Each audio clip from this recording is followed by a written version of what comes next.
हे everyone, मैं हूं अनम। Welcome to my channel.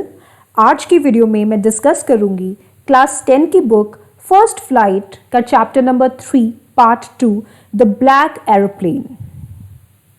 ये चैप्टर है एक पायलट के बारे में जो एक तूफान में गुम हो जाता है अपनी प्लेन में। जब वो अपनी प्लेन उड़ा रहा होता है तब एक काले तूफान में वो गुम हो जाता है। तो कैसे वो अपना रास्ता ढूंढ के वापस आता है, कैसे वो अपनी जान बचाने में सक्सेसफुल होता है, इसके बारे में हम पढ़ेंगे।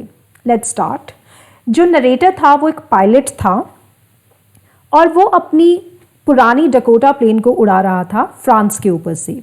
और वो कहाँ जा रहा था?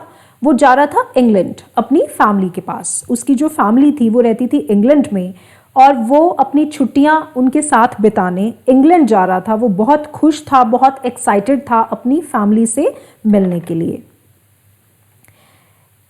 क्लियर नाइट थी, वेदर बिल्कुल साफ था। रात के लगभग 1 बज चुके थे जब उसने एक बड़ी सी सिटी में लाइट्स देखी और उसने सोचा कि हाँ, ये शायद पेरिस है, तो मुझे पेरिस कंट्रोल रूम में कांटेक्ट करना चाहिए। तो उसने अपने रेडियो का यूज़ करके पेरिस कंट्रोल रूम में कांटेक्ट किया और डायरेक्शंस पूछी इंग्लैंड जाने के लिए। तो उन्होंने उसे डायरेक्शंस बताई। उन्होंने कहा कि आप 12 डिग्री वेस्ट की तरफ उड़िए और आप इंग्लैंड पहुंच जाएंगे। तो इसके साथ साथ ही उसने स्विच ओवर किया अपने लास्ट फ्यूल टैंक में। अब जो एरोप्लेन होती है उसमें कई सारे फ्यूल टैंक्स होते हैं, तो जो ये पायलट था उसकी प्लेन में सिर्फ एक ही टैंक ऐसा रह गया था जो फ्यूल से भरा हुआ था, बट वो काफ़ी था उसके इंग्लैंड जाने के लिए। तो उसने स्विच ओवर किया अपने लास्ट फ्यूल टैंक पे और वो इंग्लैंड की तरफ उड़ने लगा। कुछ देर तक सब कुछ बिल्कुल ठीक था, पर जब वो 150 किलोमीटर्स दूर चला गया पेरिस से, तब उसने देखा कि उसके सामने एक ब्लैक कलर का बड़ा सा क्लाउड था। इतना बड़ा कि वो ऐसे लग रहा था जैसे मानो कि एक डार्क माउंटेन हो, एक पहाड़ हो। तो अब जो पायलट था वो घबरा गया, क्योंकि जैसे कि मैंने आपको बताया कि उसके पास इतना फ्यूल नहीं था कि वो उस माउंटेन को सर्कल करके उसके बाहर से इंग्लैंड की तरफ बढ़ सके, क्योंकि वो जो क्लाउड था बहुत बड़ा था। तो इतना फ्यूल नहीं था कि वो उसको बाहर से कवर करके और चला जाए। उसके पास एक ही रास्ता था, या तो वो पेरिस वापस चला जाए या तो डार्क क्लाउड के अंदर ही अपने प्लेन को ले जाए और इंग्लैंड वहीं से जाए। तो क्योंकि वो अपनी फैमिली को बहुत ज़्यादा मिस कर रहा था, तो उसने ये रिस्क उठा लिया और वो अपना प्लेन सीधा उस डार्क क्लाउड के अंदर लेकर चला गया। पर अंदर जाने के बाद सब कुछ बदल गया।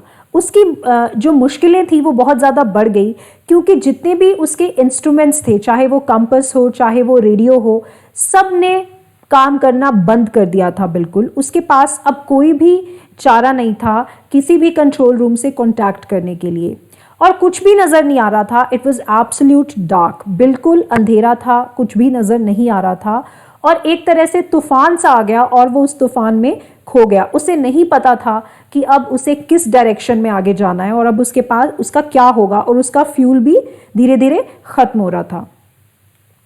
तभी एकदम से क्या हुआ, एक ब्लैक एरोप्लेन आया और उसके प्लेन के साथ साथ उड़ने लगा, बिल्कुल उसके साथ। आप देखिए पिक्चर में, अचानक से पता नहीं कहाँ से वो प्लेन आया, बट एकदम से वो उसके प्लेन के साथ साथ उड़ने लगा। और उस ब्लैक प्लेन में बैठे हुए पायलट ने नरेटर को इशारा दिया, एक सिग्नल दिया उसका पीछा करने का। तो जो नरेटर था, अब उसके पास और कोई रास्ता तो था नहीं, ना ही उसके कोई इंस्ट्रूमेंट्स काम कर रहे थे, ना ही उसे डायरेक्शंस का पता था।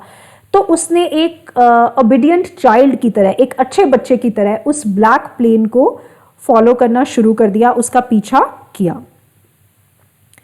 लगभग आधे घंटे तक वो उस प्लेन के पीछे पीछे उड़ता रहा, बट अब जो नरेटर था उसको फिर से चिंता हो रही थी, क्योंकि उसका फ्यूल जो है वो ख़त्म होने वाला था। अब उसके पास सिर्फ इतना ही फ्यूल बचा था कि वो 5 मिनट या ज़्यादा से ज़्यादा 10 मिनट तक और उड़ सकता था। लेकिन तभी उसको 2 स्ट्रेट लाइंस दिखाई दी लाइट्स की। तो वो समझ गया कि ये रनवे था। उसे बहुत खुशी हुई, उसे एकदम से मतलब शांति की एक सांस मिली, क्योंकि अब वो वहाँ पर अपनी प्लेन लैंड कर सकता था। तो उसने जैसे ही रनवे देखा, अपना प्लेन लैंड करने की कोशिश की और उसने देखा कि एकदम से जो ब्लैक प्लेन था वो कहीं गायब हो गया, वो एकदम डिसअपियर हो गया। उसको पता ही नहीं चला कि वो प्लेन कहाँ गया। बट एनी हाउ उसने अपना प्लेन सेफली लैंड किया और वो कंट्रोल रूम में गया और इंक्वायरी की उस ब्लैक प्लेन के बारे में जिसने उसकी जान बचाई थी। तो वहाँ जो लेडी बैठी थी उससे पायलट ने जाके, नरेटर ने जाके पूछा कि वो ब्लैक प्लेन कौन उड़ा रहा था, मुझे उस पायलट को थैंक यू बोलना है। तब वो लेडी ज़ोर से हंसी और उसने बोला, ब्लैक प्लेन? कौन सा प्लेन? इतनी तूफानी रात में सारी फ्लाइट्स कैंसिल हो चुकी थी, कोई भी और प्लेन था ही नहीं, सिर्फ आपका प्लेन था जो इस काली अंधेरी रात में भी उड़ रहा था, तो और तो कोई प्लेन नहीं था। तो ये बात सुन के जो नरेटर था वो बहुत शॉक रह गए, बहुत दंग रह गए। उन्हें कुछ समझ में नहीं आया कि उनके साथ क्या हुआ था। और वो जो मिस्ट्री थी ब्लैक प्लेन की, वो हमेशा मिस्ट्री ही रही। वो कभी नहीं जान पाए कि आखिर वो ब्लैक प्लेन क्या था, वो था भी या नहीं। तो हमेशा ये एक मिस्ट्री ही रही। तो ये था चैप्टर नंबर 3 की समरी। आई होप आपको चैप्टर समझ में आ गया होगा। इसी की इंग्लिश ट्रांसलेशन भी मैंने अपलोड की है। आई रेकमेंड कि आप वो ज़रूर सुने क्योंकि आपको बहुत मदद मिलेगी एग्ज़ाम में अपने आंसर्स को इंग्लिश में लिखने में। अगर आपको मेरा वीडियो यूज़फुल लगा हो तो प्लीज़ मेरे चैनल को सब्सक्राइब करें, शेयर करें और आप मुझे कमेंट्स भी कर सकते हैं। Thank you.